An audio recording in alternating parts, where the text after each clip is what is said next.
ট্রান্সট্যাক start actually আপনি ২ ভাবে হচ্ছে আপনার রাউট ডিফাইন করতে পারেন। আপনি চাইলে নিজে কোডিং এর মাধ্যমেও ডিফাইন করতে পারেন অথবা আপনি ফাইল বেসড রাউটিং করতে পারেন। তো এখানে আমাদের ফাইল বেসড রাউটিং। আমি যদি এখানে একটা ফাইল ক্রিয়েট করি, ওই ফাইলে কিন্তু আমার একটা আম ই আ আ আ আমার একটা সাইটের একটা URL ডিফাইন করবে।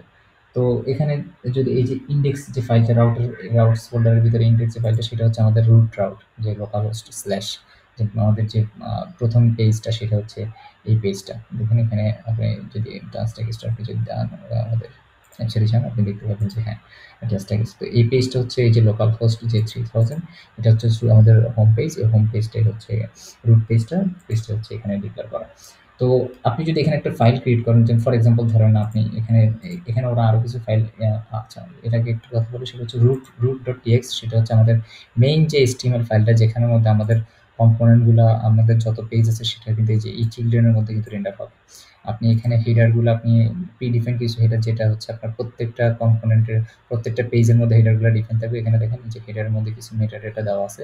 তো আমরা এই রুট পেজটা নিয়ে আমরা আরো ডিটেইলসে কথা বলবো। এখানে ট্যান্সট্যাগের যে ডেভ টুলটা আপনারা এই যে কর্নারে দেখতে পারতেছেন। যেহেতু আপনি চাইলে এটা রাখতে পারেন, এটা আপনি অবশ্যই প্রোডাকশন মোডে এটা অফ করে দিবেন। তো আপনি এখানে বাট আপনি যখন ডেভ মোডে আছেন আপনি এটা আপনাকে অনেক হেল্প করবে। এখানে হচ্ছে আপনার সিলড্রেন বলে এখানে আপনি বিভিন্ন ধরনের জিনিস আরো পরবর্তীতে আপনি এড করতে চাইলে এড করতে পারেন। এটা হচ্ছে আমাদের মেইন যে শেল কম্পোনেন্টের রুট কম্পোনেন্টটা। আর এখানে যদি আমি আপনাকে শর্টকাটে যদি দেখাই যে আমি যদি একটা ফাইল আসলে একটা রাউট কিভাবে ক্রিয়েট করবো। তো এখানে যদি আমি রুট ফোল্ডারে যদি আমি একটা ধরেন রাউটস ফোল্ডারে যদি আমি একটা টেস্ট ডট টিএসএক্স যদি দিই, এখানে আমি যখন এখানে একটা হ্যালো টেস্ট নামে একটা অটোমেটিক কিন্তু আপনার কিন্তু অটোমেটিক রাউটগুলো ক্রিয়েট হয়ে যাবে। এখানে দেখেন এই কোডগুলো আপনার জন্য অটোমেটিক জেনারেট হয়ে যাবে।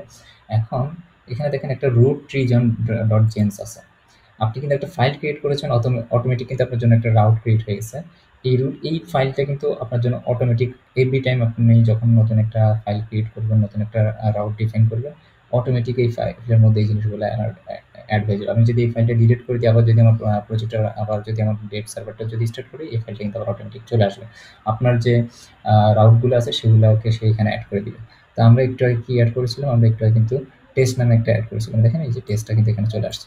এখন যদি আমার এখানে যদি ধরেন লোকাল হোস্ট স্ল্যাশ টেস্টে যাই, দেখতে পাচ্ছেন আমার কিন্তু এই টেস্ট আর এখানে যে হেডারটা আপনারা দেখতে পারতেছেন এই হেডারটা মূলত হচ্ছে আমি যদি এটার কোথায় আমরা যদি এটার রুট ফোল্ডারটা যাই, যে রুট ফোল্ডারটা থেকে আমরা যদি দেখি এখানে কিন্তু অলরেডি একটা হেডার কন্টেন্ট কিন্তু অলরেডি এখানে ডিফাইন করা আছে।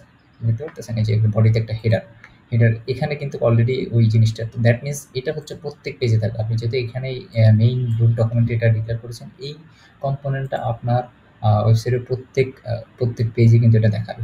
আপনি যদি এই ধরনের কোনো কিছু যদি দিতে চান যে না আমি এটা আমার প্রত্যেকটা পেজে এটা থাকবে, তো সেটা আপনি এখানে ডিপেন্ড করতে পারেন। বাট আমরা এগুলা এখানে ডিপেন্ড করবো না, আমরা বিভিন্ন ধরনের গ্রুপ ওয়াইজ আমরা সেগুলো পরবর্তীতে করবো। তো এই গেলে হচ্ছে আপনার রাউটস আপনি কেউ ডিপেন্ড করবেন।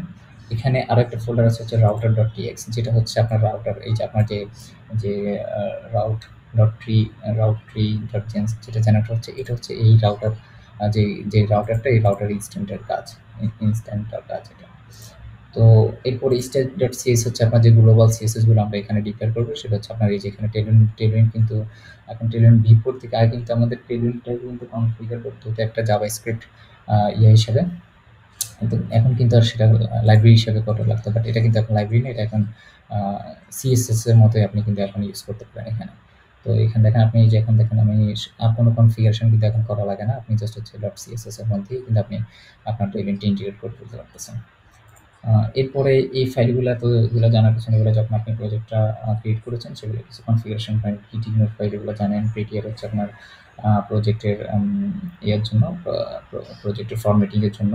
বান হচ্ছে যে প্যাকেজ, যেমন আপনি যদি এনপিএমডি ইউজ করেন তাহলে হচ্ছে আপনার প্যাকেজ ডট লগ জেসন থাকবে ওরকম আর কি। তো আপনার এখানে বানের লগ আপনার প্যাকেজগুলোর ডিটেলস এখানে থাকবে। ইএসএন কনফিগ সেটা হচ্ছে আপনার প্রজেক্টের লিঙ্কটা রোলসের জন্য। কম্পোনেন্ট ডট জেএস এটা হচ্ছে শ্যাটসিএনের যে আপনি কী জিনিস শ্যাটসিএনের যে কনফিগারেশনগুলো সেগুলো এখানে। প্যাকেজ ডট জেসনে আপনি আপনার যে স্ক্রিপ্টগুলো আছে সেখানে আপনি চাইলে এখানে আরও স্ক্রিপ্ট অ্যাড করতে পারেন। এখানে আপনার যে প্যাকেজগুলো আপনি ইনস্টল করবেন সেখানে এখানে লিস্টেড থাকবে।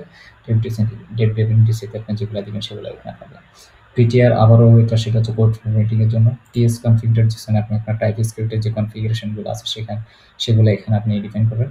আর বাইট কনফিগার টিএস হচ্ছে আপনার যে প্লাগইনগুলো আপনি অ্যাড করবেন সেটা হচ্ছে বাইট কনফিগারেশনে থাকবে, যাতে বাইট এগুলো ডিটেক্ট করতে পারে এবং বিল্ডের জন্য সেগুলো সুন্দরমতো বিল্ড করতে পারে। তো এই হচ্ছে আমাদের প্রজেক্ট স্টার্ট। তো আজকে আমরা আর অন্য কিছু নিয়ে কথা বলবো না। তো এটা আমরা পরবর্তী ভিডিওতে আমরা আমাদের প্রজেক্টটা ক্লিন আপ করবো এবং ক্লিন আপ করে আমরা আমাদের প্রজেক্টটা আমাদের ওয়েবসাইটে কাজ শুরু করে দেবো ইনশাল্লাহ। তো আশা করি সবাই ভালো থাকবেন। যদি আমার কন্টেন্ট ভালো লেগে থাকে তাহলে অবশ্যই লাইক অ্যান্ড সাবস্ক্রাইব করবেন।